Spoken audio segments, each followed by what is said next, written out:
Olá, eu sou a Ceres. Entramos agora no capítulo 7 de A Gênese, Esboço Geológico da Terra. Veremos na sequência os primeiros 14 itens referentes aos períodos geológicos.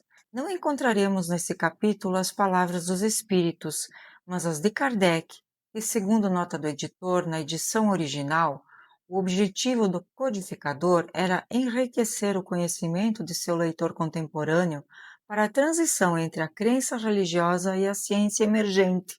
Para esse estudo, Ariane Neto vem nos auxiliar com sua leitura crítica e assertiva sobre o assunto. Para não perder nenhum estudo, já curte o vídeo, clica no sininho e siga nosso canal.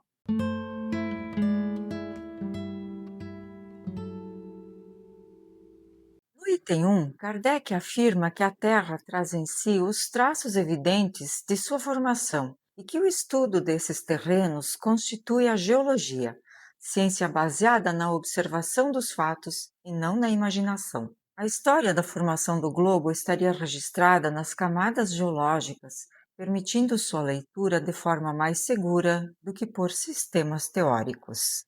A geologia parte da observação, mas não se limita ao que enxerga.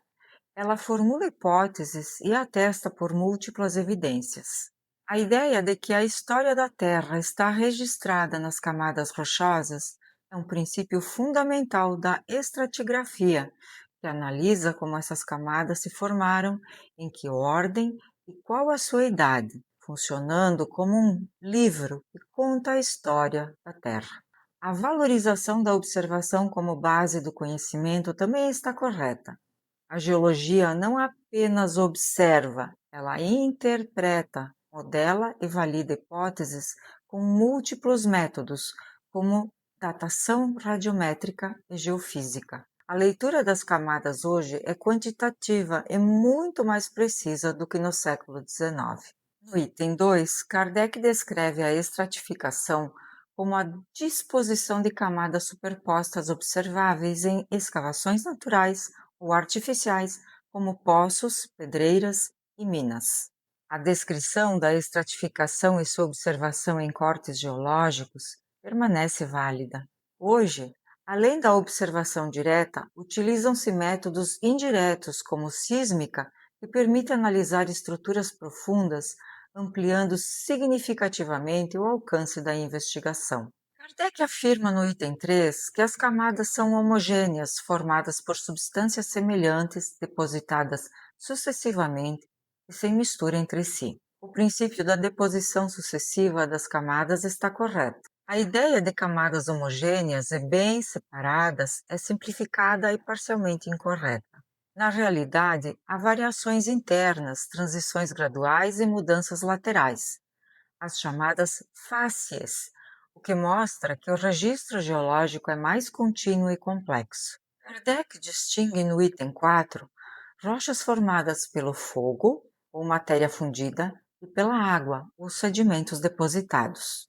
A distinção entre rochas ígneas e sedimentares está correta. A classificação, porém, é incompleta, pois não inclui as rochas metamórficas. Também não diferencia os processos internos das rochas ígneas, nem detalha os mecanismos de formação. Ao entrarmos no item 5, Kardec afirma que as camadas sedimentares se formam horizontalmente em águas tranquilas e que diferentes tipos de sedimentos originam solos mais ou menos férteis. O princípio da horizontalidade original e a relação entre tipo de sedimento e solo são válidos.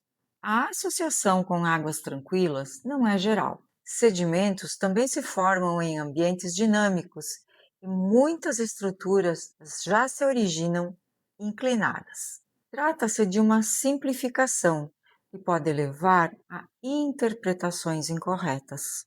Kardec observa no item 6 que camadas inclinadas ou verticais resultam de forças que atuaram após sua formação, chamadas por ele de convulsões. A ideia de deformação posterior das camadas está correta, porém, a explicação é genérica. Hoje, esses fenômenos são explicados pela tectônica de placas, com mecanismos definidos e atuação ao longo de milhões de anos. Ao chegarmos no item 7, Kardec destaca que fósseis encontrados nas rochas indicam que a vida é anterior à formação dessas camadas e muito mais antiga do que a cronologia bíblica. O raciocínio é correto e fundamental para a geologia e a paleontologia. Hoje se conhece a idade da vida com maior precisão, estimada em bilhões de anos, e se reconhece que fósseis incluem também vestígios de atividade, não apenas restos de organismos. No item 8, Kardec descreve três formas de fossilização: a petrificação, a conservação e a impressão. Essas formas são reconhecidas hoje, porém, a classificação é incompleta, pois não inclui outros processos importantes, como carbonização e icnofósseis, que são registros geológicos de pegadas, tocas, etc., que indicam comportamento e interação com o ambiente. Seguindo para o item 9, Kardec afirma que é possível identificar a natureza de um animal a partir de um único osso ou dente, citando George Cuvier. É certo que a análise morfológica permite inferências importantes sobre o organismo. A afirmação de Kardec, no entanto, é exagerada. A identificação de espécies geralmente exige mais evidências. Além disso, o modelo de Cuvier não considerava a evolução, o que limita sua interpretação. Kardec, no item 10, descreve os seixos como resultado do desgaste por água ou gelo e afirma que indicam, de forma incontestável, a presença do oceano. A formação dos seixos por transporte e desgaste está correta. A conclusão, entretanto, é incorreta. Esses depósitos também ocorrem em ambientes fluviais e glaciais. Não indicam necessariamente presença do oceano. Entrando no item 11, Kardec descreve a sucessão de fósseis nas camadas e atribui extinções a cataclismos. A sucessão de espécies ao longo do tempo geológico está corretamente identificada. A explicação, porém, é incompleta. Sem a teoria da evolução proposta por Charles Darwin, Kardec descreve o fenômeno, mas não explica seu mecanismo. As extinções resultam de processos complexos, como atividades vulcânicas, mudanças no clima, impacto de asteroides, ação humana, e não apenas de eventos catastróficos. Chegamos no item 12, onde Kardec interpreta as mudanças geológicas como resultado de grandes revoluções e forças internas ao longo do tempo. A noção de longos períodos de tempo e transformações em grande escala está correta. A explicação enfatiza eventos violentos. A geologia atual integra processos graduais e eventos catastróficos dentro de um mesmo modelo. No item 13, Kardec apresenta uma divisão simplificada dos períodos geológicos, incluindo o período diluviano. A ideia de dividir a história da Terra em períodos é correta. Porém, a classificação está ultrapassada. A escala atual é mais detalhada e baseada em critérios científicos. O período diluviano não tem validade científica e reflete influência de narrativas religiosas.